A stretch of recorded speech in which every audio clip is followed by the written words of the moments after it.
written down for you already and formulated in the reading, you have to deliver them to us in such a way that we would gain insight into their meaning and application. And we think you did that in an excellent way. So keep up the good work, Ellen. Thank you. Now we're going to listen to Sister Megan Bacon and her daughter, Mackenzie. And the theme here is, what defense do we have against Satan and his demons? And the setting is apparent reasoning for the fact.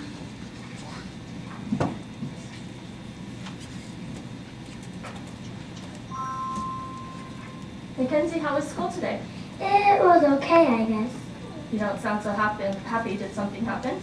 It was Fif's birthday, and they had a big party with ice cream and cake and all that yummy stuff. Uh-oh, how'd you handle it?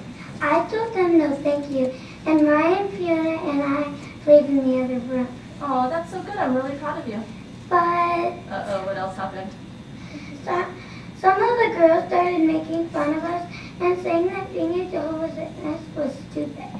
And they said it was sad we didn't celebrate birthdays or Christmas. I see.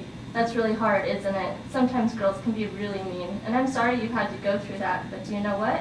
What? Jehovah's very proud of you. You know why? Why? Because you said no to Satan. I did? You did. You stood up for what Jehovah says. Who do you think's causing these girls to act this way? Satan. That's right. Satan and his demons are trying to use many ways to get us to stop serving Jehovah. And one of the ways is pressure from family and friends. But we have to be able to defend ourselves or keep ourselves from listening to that.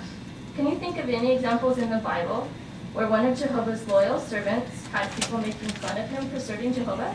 Maybe Noah? Noah is an excellent example. Do you remember what happened? Noah was building the ark like Jehovah asked him to, and the people around him were laughing at him and saying he was crazy. That's right. And these people were lovers of Satan rather than lovers of God. But do you know what Noah and his family did to defend themselves from Satan? What? Why don't we look at it at Genesis chapter 7, verse 5. Do you think you could read that for us? Sure.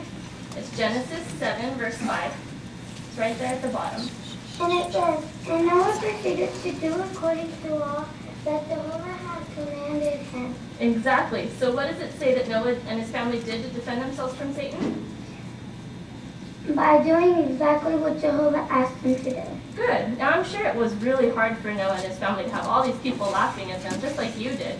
But how do you think they dealt with this?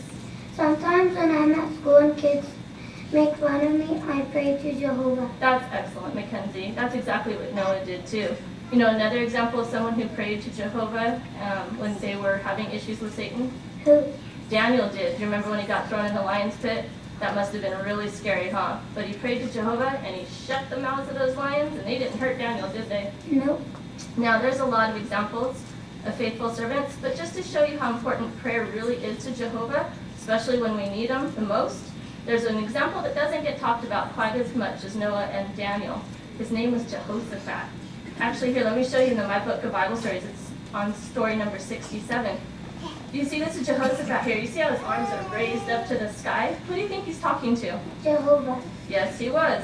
Jehoshaphat was a good king who loved Jehovah, but became very much afraid when another kingdom with a bad king was coming to attack them. See, the other kingdom had a lot more people than Jehoshaphat did, and he didn't think they had a chance.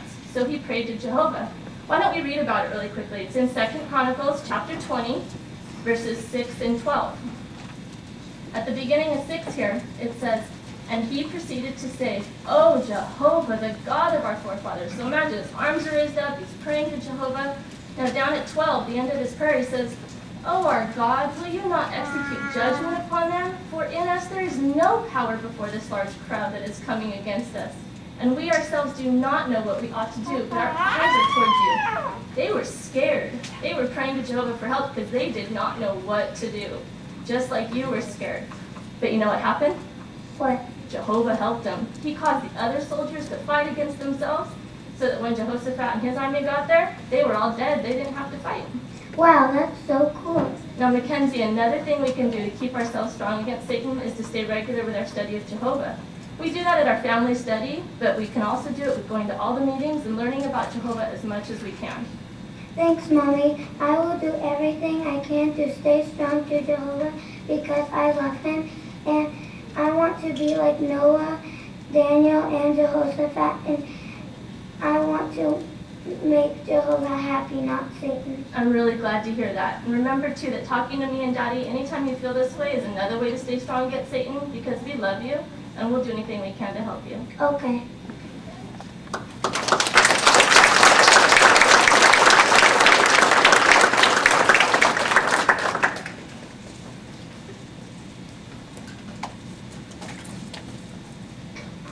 Now you can see why I made a little preface there. Sister Becca, what an excellent job you did. It's a privilege not only to sit down and discuss with our children the Bible, but to be able to do it in the manner that you did. It gave us all a good lesson in how parents can teach their children. I was thinking, first of all, your timing, your content, your delivery, all right on time. And I like the way you use study point, we'll look at study point number 19, the use of the Bible in courage. First of all, excuse me, you not only had to find scriptures that would support your information, but you also had to break those scriptures down to the level of your child to understand them. And then you gave her examples, people that she's already read about, but then she could, in her mind, see the picture of what happened to them, such as Daniel and so on. So it helps us to appreciate here at the very beginning. It says, our desire is to direct the attention of everyone, especially our children, to God's Word, the Bible. The sacred book is the basis for the message we preach, and we want our children especially to realize that what we say is not of our own originality, but from God. So even though you and Jason are the parents, you're teaching them that this information you've learned from the organization that Jehovah's using. An excellent job. Keep up the good work, my sister. Thank you. And Mackenzie, we look forward to your first talk as well. So keep up the good work. Now we're going to listen to